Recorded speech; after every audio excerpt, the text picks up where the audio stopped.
നമസ്കാരം. പ്രതിപക്ഷ നേതാവ് വി നുണേശൻ വെറുതെ ഒരാളെ ആക്ഷേപിക്കാൻ വേണ്ടി പറയുന്നതല്ല. നമ്മുടെ നാട്ടുമ്പുറങ്ങളിൽ പറയാറില്ലേ, ദേ ഇതിൻ്റെ ഇടയിൽ വരെ കള്ളമാണ്, നഖത്തിന്റെ ഇടയിൽ, അങ്ങനെ ഒരു വ്യക്തിയാണ്.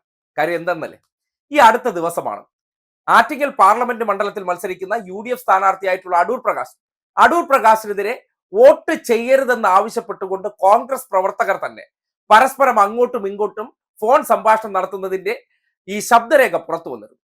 അതിനെ സംബന്ധിച്ച് ഇന്നിപ്പോ സതീശനോടൊരു ചോദ്യം വന്നു. കാര്യം മാധ്യമങ്ങളിലൂടെ എല്ലാം ഇത് രാവിലെ മുതൽ വൈകുന്നേരം വരെ സംപ്രേഷണം ചെയ്ത ഒരു കാര്യമാണ്.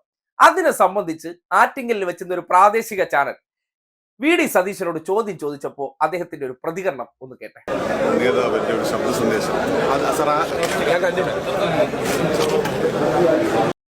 ഞാൻ കണ്ടില്ലത്ര. നൊണേശന്റെ ഡയലോഗ് ഉണ്ടാ, കണ്ടില്ലെങ്കിൽ അത് കണ്ടിരിക്കണം, അല്ലെങ്കിൽ കാണിക്കും. സംഗീതന് വേണ്ടി മാത്രമാണ് ഈ ഓഡിയോ ഒരിക്കൽ കൂടി ടെലികാസ്റ്റ് ചെയ്യുന്നത്. കാണാതെ പോയ സതീശനെ മെൻഷൻ ചെയ്തുകൊണ്ട് ഈ ഓഡിയോ ഒരിക്കൽ കൂടി കാണിക്കുകയാണ്. അതായത് അരുവിക്കരയിലുള്ള കോൺഗ്രസിന്റെ പ്രാദേശിക നേതാവ്, ചെറിയ പ്രാദേശിക നേതാവല്ല, ഇപ്പോഴത്തെ DCC പ്രസിഡന്റ് ആയിട്ടുള്ള പാലോട് രവി, അദ്ദേഹം മുൻപ് ഡെപ്യൂട്ടി സ്പീക്കർ ആയിരുന്നു. ആ ഡെപ്യൂട്ടി സ്പീക്കർ ആയിരുന്നപ്പോൾ അദ്ദേഹത്തിന്റെ അഡീഷണൽ PS ആയിട്ടുള്ള മുണ്ടേല മോഹനൻ എന്ന വ്യക്തി, അദ്ദേഹത്തിന് വേറെയും ചില കോൺഗ്രസ് ബന്ധങ്ങൾ, അതായത് അരുവിക്കരയിൽ ഇദ്ദേഹം തദ്ദേശ സ്വയംഭരണ സ്ഥാപന തെരഞ്ഞെടുപ്പിൽ ആ പഞ്ചായത്തിലേക്ക് മത്സരിച്ച വ്യക്തി കൂടിയാണ്. അതിന്റെ പോസ്റ്ററാണ് ദേ ഈ കാണുന്നത്.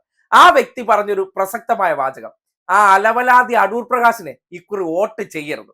ആ ഡയലോഗ് ഒരുപക്ഷെ സതീശൻ കേട്ടില്ല. എന്തുകൊണ്ട് കേൾക്കുന്നില്ല എന്ന് പറഞ്ഞാൽ, ഈ അടുത്ത ദിവസം ഒന്ന് ആലോചിച്ചാൽ മതി. സുധാകരൻ ഇദ്ദേഹത്തെ കുറിച്ച് പറഞ്ഞു, മൈ ഡിയർ സതീശൻ എവിടെയെന്ന് ചോദിച്ചതും അദ്ദേഹം കേട്ടില്ല. എന്റെ ജ്യേഷ്ഠൻ എന്തോ പറഞ്ഞതെന്ന് പറഞ്ഞില്ലേ, അതേപോലെയാണ് മറ്റൊരു സഹോദരൻ ആ പാർട്ടിയിലെ തന്നെ സ്ഥാനാർത്ഥിയായിട്ടുള്ള അടൂർ പ്രകാശിനെ കുറിച്ച് പറഞ്ഞത്, ആ അലവലാതിക്ക് ഇത്തവണ വോട്ട് ചെയ്യരുത്. ആർക്ക് വോട്ട് ചെയ്യണം?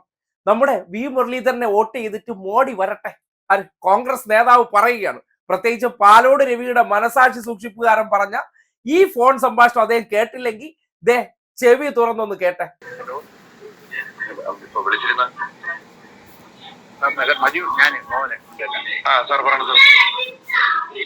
മറ്റേ നമ്പർ ഉണ്ട് സാറേ.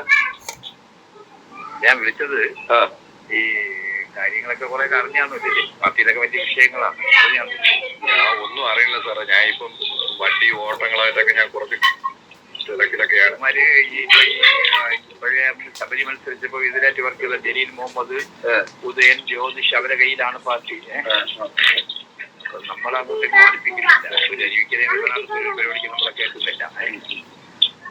ഈ പോപ്പുലർ ജസ്റ്റിയും പ്രവീൺ ഞാനിവിടെ പറഞ്ഞാൽ പ്രവീൺ അവന്മാരെ വലിയ ചെയ്യുന്നത്.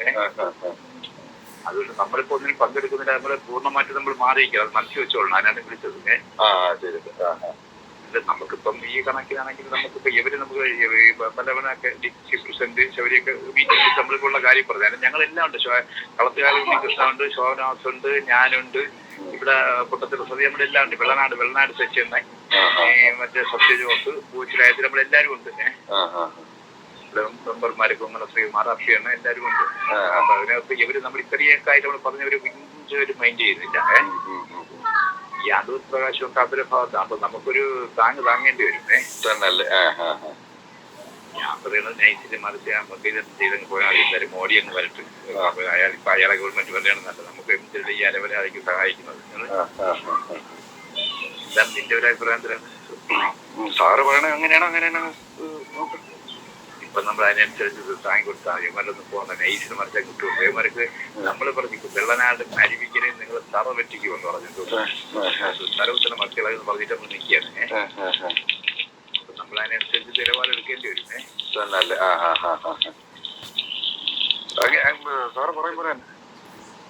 ശരി, ഞാൻ ഇടയ്ക്ക് കാണാം. സാറേ നമുക്ക് ശരി സാറേ. ഇനിയും കേട്ടില്ലെന്ന് സതീശൻ പറഞ്ഞ നൊണേശ്വരൻ എന്ന് നേരത്തെ പറഞ്ഞില്ലേ, രാവിലെ മുതൽ ഏതെങ്കിലും ഒരു കാര്യം ഇടതുപക്ഷത്തിനെതിരെ മാധ്യമങ്ങളിൽ എവിടെയെങ്കിലും ഒരിടത്ത് പ്രത്യക്ഷപ്പെട്ട ചാടി വീണ് കോലുകൾക്ക് മുമ്പിൽ മറുപടിയായിട്ട് വരുന്ന സതീശൻ, അത് രാവിലെയും ഉച്ചയ്ക്കെല്ലാം ഈ ഏതെങ്കിലും അസുഖത്തിന് മരുന്നെടുക്കും പോലെയാണ് അദ്ദേഹത്തെ സംബന്ധിക്കുന്നിടത്തോളം പ്രതികരണങ്ങൾ പുറത്തു വരാറുള്ളത്. ആ വ്യക്തിയാണ് ഇതിനെ സംബന്ധിച്ച് ഇങ്ങനെ ഒരു പ്രതികരണം നടത്തിയിരിക്കുന്നത്. വിശ്വാസായില്ലേ? സതീശൻ കള്ളം പറയുന്ന ആളെയല്ല. കാര്യം നിങ്ങളൊന്ന് നോക്കിയാൽ മതി, ഏതൊരു വിഷയത്തെ സംബന്ധിച്ചോ അദ്ദേഹത്തിന്റെ പ്രതികരണങ്ങൾ വരാനായിട്ട് വളരെ ചുരുങ്ങിയ സമയം, അതായത് മാധ്യമങ്ങളുടെ പ്രൈം ടൈം വളരെ കൃത്യമായിട്ട് നോക്കി വെച്ചിട്ട് എല്ലാ ദിവസവും വളരെ കൃത്യമായിട്ട് അദ്ദേഹം വന്ന് ആ ബുള്ളറ്റിനിലേക്ക് ഈ മാധ്യമങ്ങൾക്ക് വേണ്ടി 10, 15, 20 മിനിറ്റോളം വാർത്താ കച്ചവടത്തിന് അവസരം ഒരുക്കുന്ന വ്യക്തിയാണ്. അവരുടെ സ്പോൺസേഡ് വാർത്താ ടൈം ഷെഡ്യൂൾ കടം കൊണ്ടിട്ടുള്ള ആളാണ്. അപ്പോൾ അങ്ങനെയുള്ള വ്യക്തി ഇത് കേട്ടില്ലെന്ന് പറഞ്ഞാൽ നമ്മളെല്ലാം അങ്ങ് കണ്ണടച്ച് വിശ്വസിക്കണം. അത്രമാത്രം സത്യസന്ധതയായിട്ടുള്ള വ്യക്തിയാണ് നമ്മുടെ സംഗീശൻ. അറിഞ്ഞൂടെ, നമ്മുടെ പറവൂരിലെ ഗോൾവാൾക്കറിന്റെ ജന്മശതാബ്ദി ആഘോഷത്തിന് പോയി നിന്ന് അദ്ദേഹം ഇങ്ങനെ തൊഴുതു വണങ്ങി നിൽക്കുന്ന ഈ ഫോട്ടോ ഉണ്ടല്ലോ, ഈ ഫോട്ടോയെ കുറിച്ച് അദ്ദേഹത്തിന്റെ അടുത്ത് ചോദിച്ചാലും എനിക്ക് ഓർമ്മയില്ല, ഇത് ഞാനല്ല, ഞാൻ കണ്ടിട്ടില്ല. അതുകൊണ്ട് സത്യം മാത്രം പറയുന്ന നമ്മുടെ ഈ നുണേശൻ, ആ നുണേശന്റെ മറ്റൊരു കല്ല് വെച്ച നുണയാണ് ഈ കേട്ടത്. അത് ഒരിക്കൽ കൂടി നിങ്ങൾ കേൾക്കൂ. ആറ്റിങ്ങൽ പാർലമെന്റ് മണ്ഡലത്തിൽ വി മുരളീധരന് വേണ്ടി കോൺഗ്രസുകാർ എല്ലാം ഒന്നടങ്കം പ്രവർത്തിക്കുന്നുണ്ട്. ആ അലവലാതിക്ക് നുണേശനെ അല്ല, അടൂർ പ്രകാശിനെ വോട്ട് ചെയ്യരുതെന്ന് പറഞ്ഞുകൊണ്ട് അവർ ആർക്കാണ് ഇപ്പോ വോട്ട് പിടിക്കുന്നതെന്നും, വെള്ളനാട് ശശിയെ പോലെ കോൺഗ്രസിന്റെ ജില്ലാ പഞ്ചായത്ത് അംഗമായിട്ടുള്ളവർ പോലും ഇപ്പോ പരസ്യമായിട്ട് വി മുരളീധരന് വേണ്ടി വോട്ട് പിടിച്ച് അദ്ദേഹത്തെ ജയിപ്പിച്ച് മോഡിക്ക് ഒരു കൈസഹായം ചെയ്യാൻ വേണ്ടിയുള്ള തീവ്ര ശ്രമത്തിലാണെന്ന് ഈ ഫോൺ സംഭാഷണം തെളിയിക്കുന്നുണ്ട്. അതിനെ തള്ളിപ്പറയാനോ അതിനെതിരെ ഒരു വാക്കുച്ചരിക്കാനോ തയ്യാറാകാത്ത സംഗീശൻ ഉള്ളിൽ ഗോൾവാൾക്കറായ നമ എന്ന് തന്നെയാണ് ഈ നാട് വിശ്വസിക്കേണ്ടത്.